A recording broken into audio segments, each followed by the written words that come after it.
Merhaba arkadaşlar, kanalıma hoş geldiniz. Keyfiniz bol olsun. Yeni aboneler de gelmiş, hoş gelmiş, sefalar getirmişler. Bugün size milli çiçekleri ile geldim. Diğer adı dikenler tacı. Bendekileri şöyle size göstereyim ve neden geldiğimi de anlatacağım arkadaşlar. Bu sarı renk olan, bu beyaz renk. Burada pembe yerli var. Burada yine büyük yerli pembe var. Şurada şitillediklerim var. Ve şurada da senede bir açan dediğim var ama bu sene bu 3 defa açtı arkadaşlar. Bunun nasıl açtığını da size söylemiştim. Bayağı da büyük bu zaten, bu ağaç olan türlerden. Nasıl açtırılacağından da bahsetmiştim. Geçmiş videolarda görebilirsiniz. Ama bakım bilgisini de zaten videonun sonuna kartlara koyacağım. Bakımını merak edenler de izleyebilir videosunu. Ama bugün çoğaltımla geldim. Bugün nasıl üretime geçireceğimi size göstereceğim arkadaşlar. Birlikte hem budamını yapacağız hem dikimini gerçekleştireceğiz. Şurada geçen seneden zaten diktiğim ve tutanlar var. Büyümeye başlayanlar. Bakın hepsi boy boylar. Şunlar biraz minik. Onlar da yakında zaten büyüyeceklerdir. Ve hemen arkadaşlar çoğaltım videomuza geçelim. Öncelikle arkadaşlar budamı ile başlıyoruz. Şimdi size göstereceğim. Gelişmiş dallardan budayacağız. Bunda birkaç tane alacağım dal var zaten. Bakın şöyle tam dibinden keserek çıkartıyorum. Süt çıkacaktır bundan. Tabi bu sütü kuruduktan sonra dikimini yapacağız. Biraz bekleteceğiz bunu. Ama önce şöyle budayalım. Gelişmişlerden bir tane daha alalım. Gördüğünüz gibi gelişmiş dallardan almaya başladım. Ben budama yine devam edeceğim. Birkaç tane daha yine keseyim buradan çünkü alacağım çok var aslında. Gördüğünüz gibi yine aldık gelişmiş bir dal. 3 tane aldık. Biraz daha devam edeceğiz. Bunu zaten budamam gerekiyordu artık. Hem de üretime geçirmek durumundaydım. Çünkü isteyen müşterilerim var, bekleyenler. Hemen köklendirmem gerekiyor bunları da. Evet, budam bu şekilde arkadaşlar. En gelişmişlerini alıyorum. Ufakları bırakıyorum. Ufaklardan da tutar aslında ama gelişmişler daha hızlı tutacaktır. Çünkü biraz derin dikilmesi gerekiyor. O yüzden en gelişmişlerini alıyorum ben.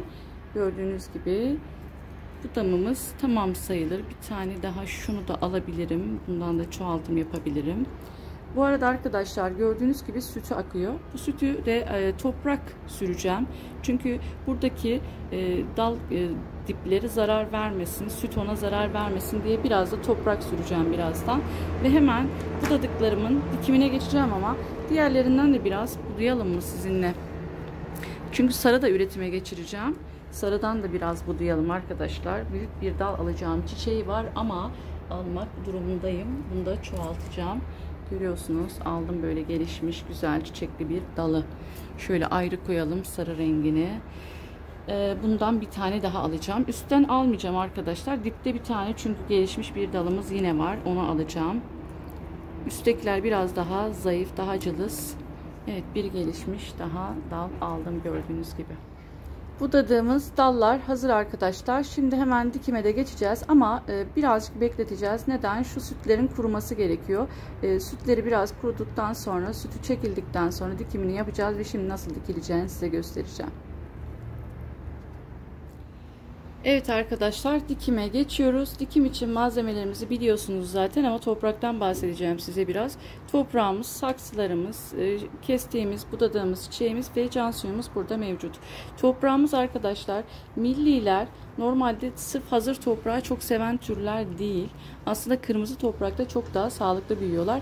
Şu anki benim karışımım da zaten yoğunluk kırmızı toprak. Yani bahçe toprağı çok yoğun bir şekilde. Biraz perlit ve biraz torf var içinde. Torfu çok yoğun değil. Perlit de görüyorsunuz. Şu beyazlar perlit. Onlar da çok hafif hava alması için toprağın koydum. Ama çoğunluğu kırmızı toprak arkadaşlar. Dikerken de şimdi hemen nasıl dikileceğini size göstereceğim. Şöyle bir saksımızı aldık. Çok büyük boyda saksı almıyoruz. Çünkü köklenmesi için saksının küçük olması lazım. Ne kadar büyük saksı o kadar zor köklenmesi demek arkadaşlar. Birazcık böyle toprağını dolduruyoruz. Sonra ekleyeceğiz toprak zaten üzerine. Toprağımız hazır. Çiçeğimizi alıyoruz arkadaşlar. Buna 2 tane dikeceğim. 2 tane sarıdan dikeceğim buna. Diğerlerini yerliden dikeceğim. O bir boy daha büyük. Ona daha çok dikeceğim çünkü. Dikerken de bakıyoruz şu alt gövdede herhangi bir yaprak varsa temizliyoruz. Dikenleri de alıyoruz arkadaşlar. Bakın bu dikenler kökleneceği yerler, zil salacağı yerler. Bunu belki birçok çiçek bakımı bilen insan yapmıyordur. Ama bu dikenlerini almanız lazım. Dikenleri aldığınız yerden kök salacak çünkü. Suya da bırakmıyoruz. Suda hiç bekletmiyoruz millilerimizi. Direkt dikim yapıyoruz arkadaşlar. Hemen yerleştiriyorum. Nereye kadar dikeceğimi de göstereceğim. Buraya kadar dikim gerçekleştiriyorum. Bakın şu mesafede. Onu diktik arkadaşlar. Buna gelelim. Bu da aynı şekilde. Bakın şurada yaprak ve dikenleri alıyorum. Temizledikten sonra dikimini gerçekleştireceğiz bu dikenlerin. Biraz yaprakları yine alıyorum. Bunu da arkadaşlar yine buraya kadar dikeceğim. Böyle diktikten sonra derinlikte üzerine tekrar toprak ekliyoruz arkadaşlar.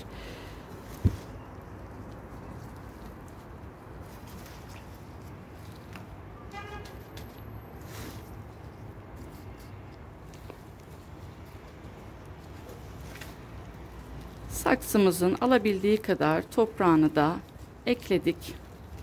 Daha sonra sulamasını anlatacağım. Şimdi suyu çok yoğun vermeyeceksiniz bunlara. Can suyunu çok az gezdireceğiz. Toprağını da yerleştirdik arkadaşlar. Çok az bir can suyu veriyoruz. Çok yoğun sulamayın. Hiç gerek yok yoğun sulamaya. Daha çok zarar verirsiniz. Köklenmesi için biraz nem alması yeterli. İlk can suyunu da verdik. Gördüğünüz gibi hemen diğerlerini de dikelim, yerlileri. Yerliler için de yine bu saksıyı uygun gördüm. Birkaç tane fazla olduğu için bir boy büyük diğerinden, çok büyük değil.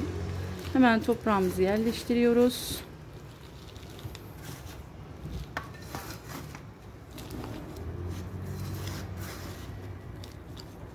Evet, biraz toprağımızı yerleştirdik. Kalanını üzerine ekleyeceğiz zaten arkadaşlar. Bunlar da yerli millilerim. Yerli millinin yaprak formatı görüyorsunuz. Tepelerde çok yoğun, alt bedende az. Bunu da yine şöyle alt dikenlerinden şöyle biraz alacağım. Ya hemen hemen yarıya kadar ama dikeceğim. Biraz bunu derin dikeceğim. Biraz aldım dikenlerden. Şu derinlikte dikeceğim arkadaşlar. Bunu da yine. Bundan birkaç tane sıra verdi. Aynı saksıya dikeceğim. Aynı uygulamayı yine yapıyorum.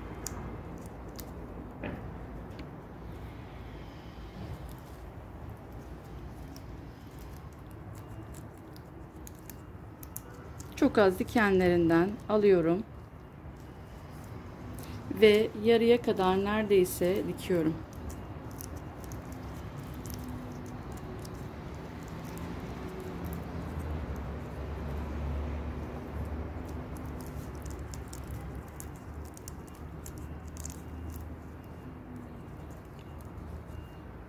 Bunu çoklu dikme sebebim arkadaşlar, çoklu dikildiğinde birbirlerinden inanın feyiz alıyorlar.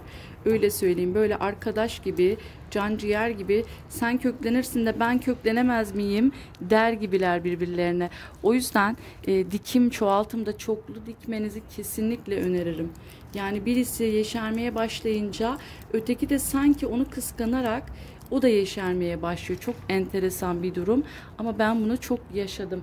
O yüzden çoğaltımlarda genellikle çoklu dikilmesi taraftarıyım. Bir tane dikmeyin, tek bırakmayın. 2 dikin, 3 dikin, 4 dikin, yani varsa eğer o kadar çok yoğun çiçeğiniz. Ama emin olun farkını göreceksiniz. İnanın birbirlerini kıskanıyorlar köklenme aşamasında. Sen mi köklenirsin, ben mi derken bir bakmışsınız hepsi birden köklenmiş. Evet arkadaşlar, millilerimizi üretime geçirdik. Size nasıl budanacağını ve nasıl dikileceği hakkında biraz bilgi vermek istedim. Gördüğünüz gibi yeni yavru millilerimizi de diktik. İnşallah sağlık içerisinde köklenip büyüyecekler. Sizlerin de böyle sağlıkla büyüyen çok güzel bitkileri olsun arkadaşlar. Videomu da beğendiyseniz lütfen beğen butonuna basıp abone olup destek olmayı unutmayın. Sağlıklı kalın, hoşça kalın, bol çiçekli günleriniz olsun.